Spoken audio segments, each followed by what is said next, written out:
Welcome to mini foods Jaisingh. எல்லோருக்கும் வணக்கம். இன்றைக்கி நம்ம வீடியோவில் வீட்டில் இருக்கிற ஒரு கப் அளவுக்கு ரவா வச்சு ஒரு சூப்பரான ஸ்வீட் ரெசிபி தாங்க பார்க்க போகிறோம். இது சாப்பிட்றதுக்கு அப்படியே ரவா கேக் சாப்பிட்ட மாதிரியே இருக்குங்க. இப்போ வாங்க வீடியோக்குள்ளே போகலாம்.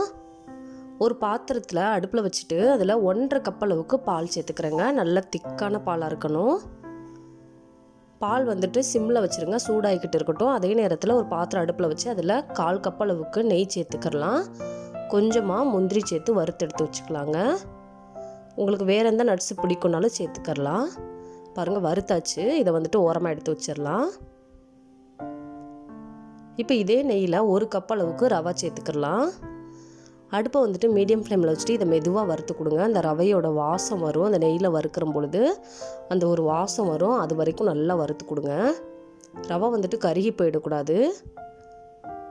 பாருங்கள், இது போல் நல்லா வறுத்தாச்சு. நல்ல ஒரு வாசனை வந்திருக்கு. இப்போ இதில் கொஞ்சமாக எல்லோ கலர் ஃபுட் கலர் சேர்த்துக்கிறேங்க. உங்களுக்கு இது ஆப்ஷனல் தான், தேவைன்னா சேர்த்துக்கலாம், இல்லாட்டினா விட்டுறலாம். இப்போ நம்ம சைடில் சிம்மில் வச்சுருந்த பால் வந்துட்டு நல்லா சூடாகிடுச்சு. அதை வந்துட்டு அப்படியே சூடோடையே இந்த ரவையில் சேர்த்துடலாங்க. பால் வந்துட்டு ஆறின பால் வேண்டாம், சூடோடையே சேர்த்துடலாம்.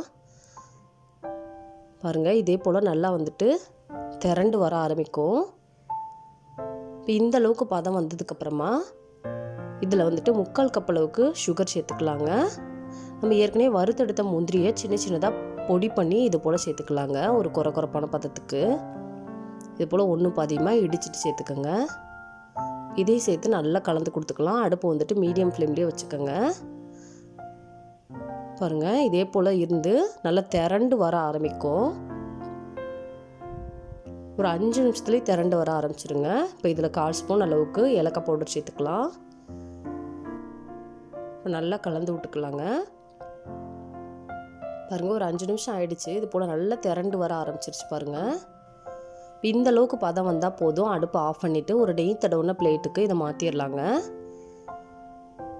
பாருங்கள், இது போல் மாற்றிட்டு இதை வந்துட்டு ஈவனாக இருக்கிற மாதிரி நல்லா சமப்படுத்தி விட்டுறலாம். இதை வந்துட்டு 6 வரைக்கும் விட்டுறலாங்க. ஒரு 1/2 மணி நேரத்துலேருந்து 1 மணி நேரம் வரைக்கும் ஆற விட்டுறலாம். பாருங்கள், நல்லா ஆறிடுச்சு.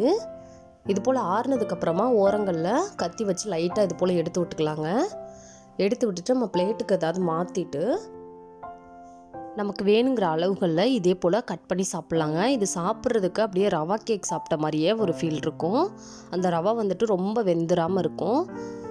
ரொம்ப சாஃப்டாகவும் இல்லாமல் ரொம்ப குறப்பாகவும் இல்லாமல் ஒரு பதத்துக்கு இருக்குங்க. இந்த வீடியோ பிடிச்சிச்சுன்னா லைக் பண்ணுங்கள், கமெண்ட் பண்ணுங்கள், உங்கள் ஃப்ரெண்ட்ஸ் அண்ட் ஃபேமிலிஸ்க்கும் ஷேர் பண்ணுங்கள். இதே போல் சிம்பிளான ரெசிபிஸ் வீடியோ தொடர்ந்து பார்க்குறதுக்கு மறக்காமல் mini foods Jaisingh channel subscribe பண்ணுங்கள்.